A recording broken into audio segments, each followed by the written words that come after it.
Welcome to Open Source News. I am your brother and your host, BCP, with a middle of the weekend update for you with some news. Folks, and I'm going to deliver to you with a smile. It is the weekend, and even though we've got some serious things going on here, adding a little levity is not going to hurt us given the current situation we're in with the Joker, let's put it that way, in the White House. By the way, if you like these updates, please give it a thumbs up. If you haven't yet done so, hit that subscribe button, become a subscriber, and join our family. Also, check out our second channel here on on YouTube, the BCP Report. Links in the description down below, as well as our off-platform show. First of all, folks, I want you to know that this is real news being reported by Fox News. This is a headline from just a couple hours ago. Biden's announced death of family dog champ, our sweet good boy. The former vice president and Dr. Jill on Saturday, today, announced the death of Champ, one of their two German shepherds, describing him as a cherished companion and a sweet good boy.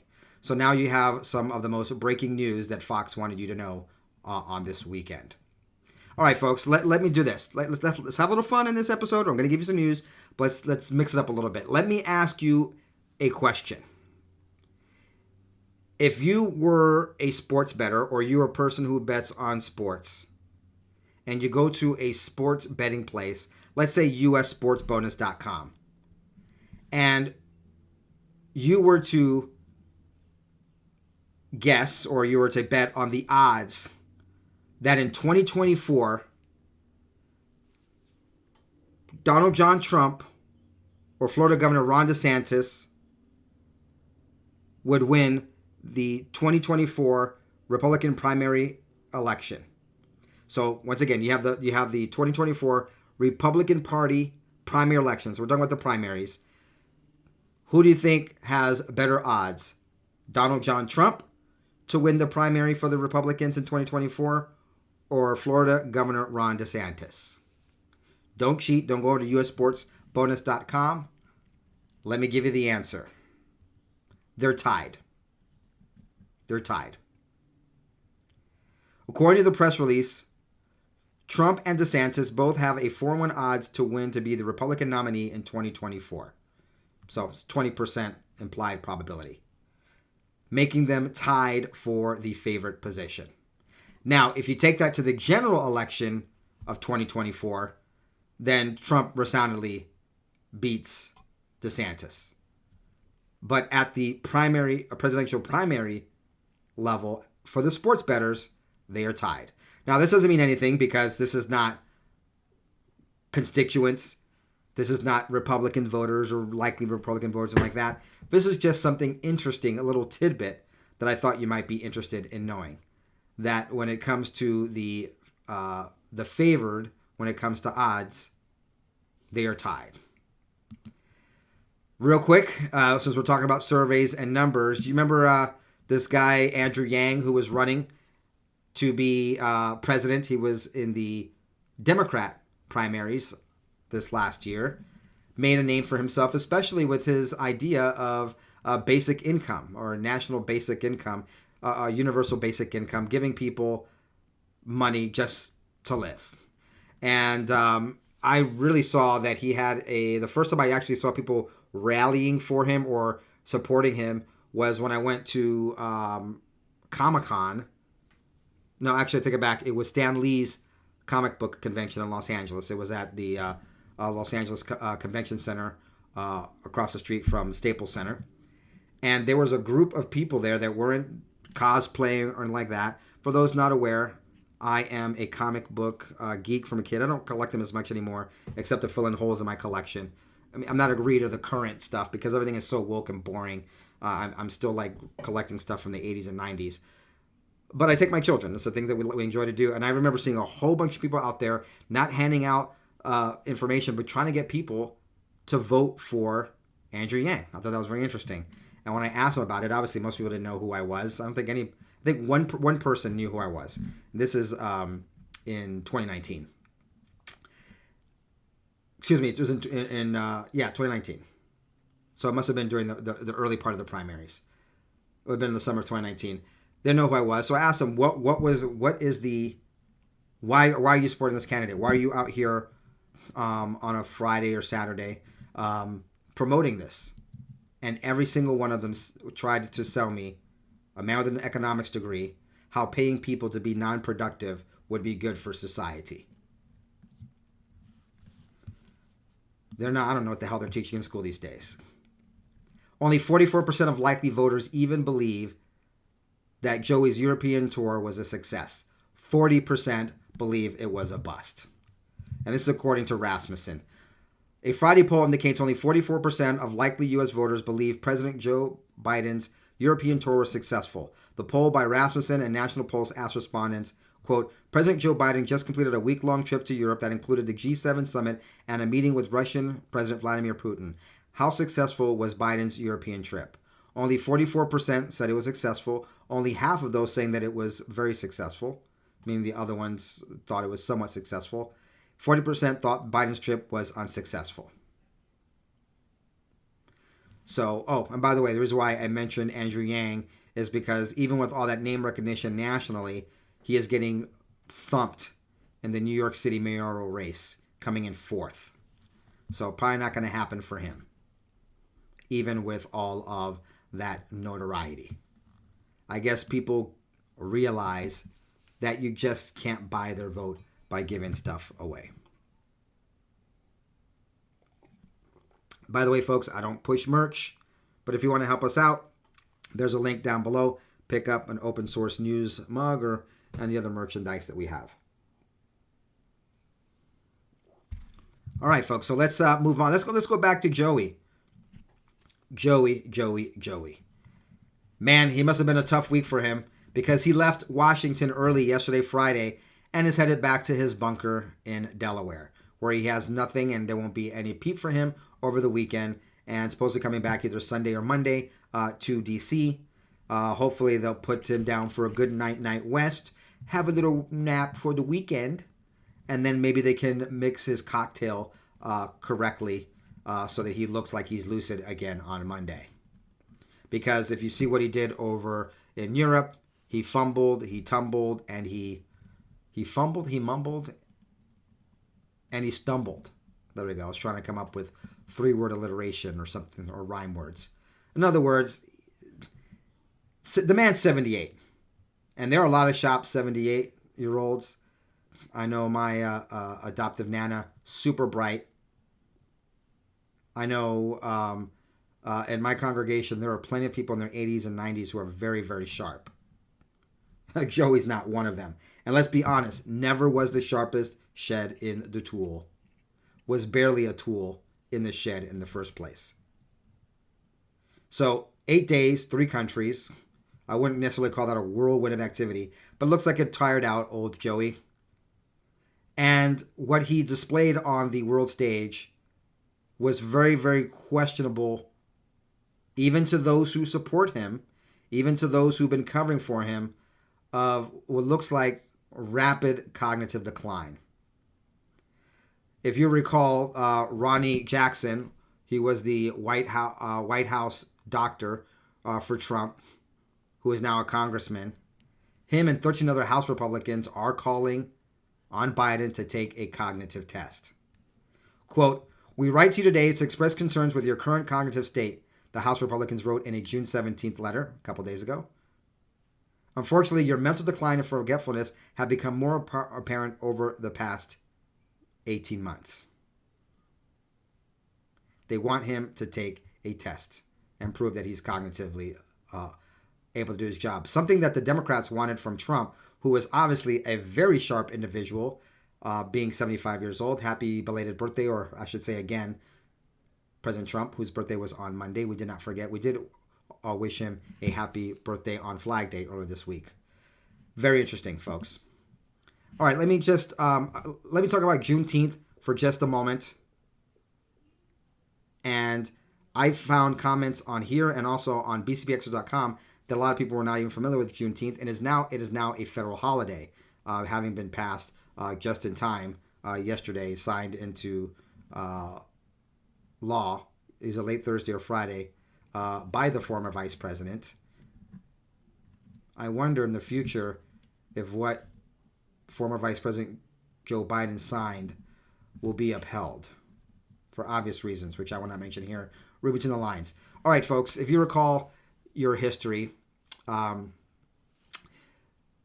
September 22nd, 1862,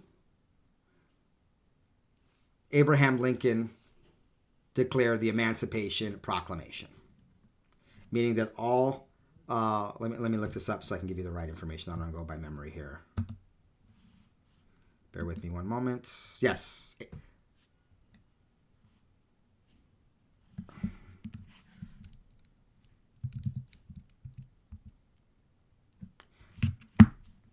Okay. On September 22nd, 1862, President Abraham Lincoln issued the preliminary Emancipation Proclamation, which declared that as of January 1st, I knew that date, 1863, all enslaved people in the states currently engaged in rebellion against the Union, quote, shall be then, therefore, forward and forever free. Okay. Now, there's a problem with this. It was an executive order. They wanted to ratify it. Lincoln wanted it to be law. So it took a couple years for the 13th Amendment to happen, and that took place in early 1865, January 31st, 1865. I do remember that date.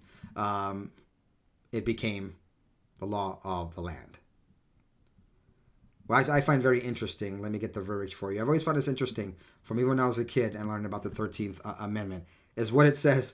The 13th Amendment says, neither slavery nor involuntary servitude, except as a punishment for crime, whereof the party shall have been duly convicted, shall exist in the United States or any place subject to their jurisdiction. So in other words, no involuntary servitude or slavery, except as punishment by the state, which you can agree or disagree with it. But I always think it's funny how the state is able to do things that are illegal. Like, you can't do gambling in many places, but state lotteries are okay. You can't have involuntary servitude unless the state convicts you and finds you guilty. Then they can make you their slave. Just always found that interesting. So anyway, what Juneteenth is simply, it was mostly a Texas holiday, and was also big in neighboring Oklahoma, from my understanding. Because after, in 1865, January 31st, 1865, they passed the 13th Amendment. Previous to that, there was the Emancipation Proclamation. But the war had been over, but the Union soldiers really couldn't enforce this. And it took them a while to get to Texas. And then Colonel or Captain Granger came in and went through Texas. Finally, the Union soldiers were freed up and able to come to Texas and enforce the 13th Amendment and the Emancipation Proclamation. And so June 19th, 1865 was kind of the official end of the last end of slavery in America, when Colonel Granger, now I got to look this up. Is he a colonel or a count? I'm sorry, folks. This is the real. This is the real Granger.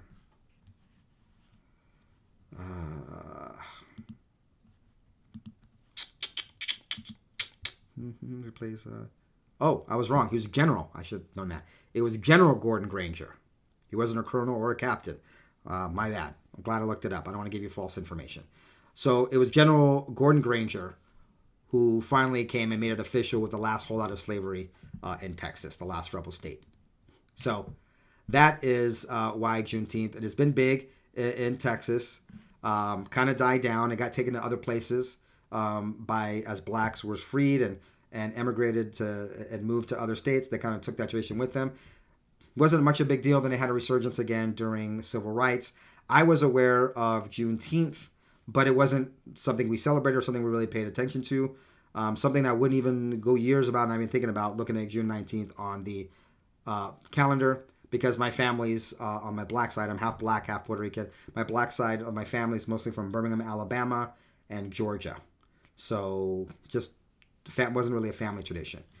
So anyway, it is now an official holiday, by the way, because it was passed into federal law, having been signed by the former vice president after going through the House and the Senate. So it's now a federal holiday. So for those of you who want to know what Juneteenth is, there you know. And don't be embarrassed if you don't know about it. It kind of mostly was a regional holiday among blacks. I mean, it's in every state, some sort of Juneteenth celebration, but it wasn't a major thing. So, and if you're black or a person of color and weren't aware of it, same thing. Once again, it was mostly a regional thing. It got a lot of press last year because, if you recall, President Trump was going to have an event in Tulsa, Oklahoma, and that was the site of, Black Wall Street Massacre, and he was going to have it on June 19th, a Saturday, I believe, and then a Friday, then he moved it to a Saturday, and he got a lot of pushback for it. But that's okay, because Joe Biden didn't know what Juneteenth was either last year. But I digress. Let's talk about the current administration and what they've done. And I find this story to be very interesting because we're supposed to trust the government. If you're a leftist, we're supposed to trust their data and everything they tell us. Well, check this out. The U.S. has imported over 4,000 minors from Central America with their Central American Minors Program that was started under Obama, was stopped in 2017 by President Trump, and was started up again by Biden. And according to them, there was a total of just over 4,100 Central American children that had been conditionally approved and or approved for dispersion into the interior United States. This is according to the State Department, all right? So this is the number that's been reported. Well, it turns out that if you look at the numbers, that those numbers are more close to 5,000. And let me I got this backwards. According to the U.S. Customs, USCIS, the U.S.'s Customs Department, that's who says it's 4,000. The State Department says it's 5,000. Now, that doesn't sound like a very big number, 4,900 versus 4,100. But if you look at that, our own government doesn't know within 20 to 25% how many minors from Central America they actually let in. Think about that. I mean, who do you trust? Do you trust the State Department or the U.S. Citizenship and Immigration Services? I said Customs, sorry. It was Citizenship and Immigration Services. There's Border Patrol. There's Customs and Border Patrol. They've changed the names. Sorry, folks, I get confused. But it was U.S. Citizenship and Immigration Services that had one number, and the State Department had a bigger number. Yet we're supposed to trust them to even manage properly our taxes. Absolutely nuts. Anyway, folks, this is a little report and update I have for you.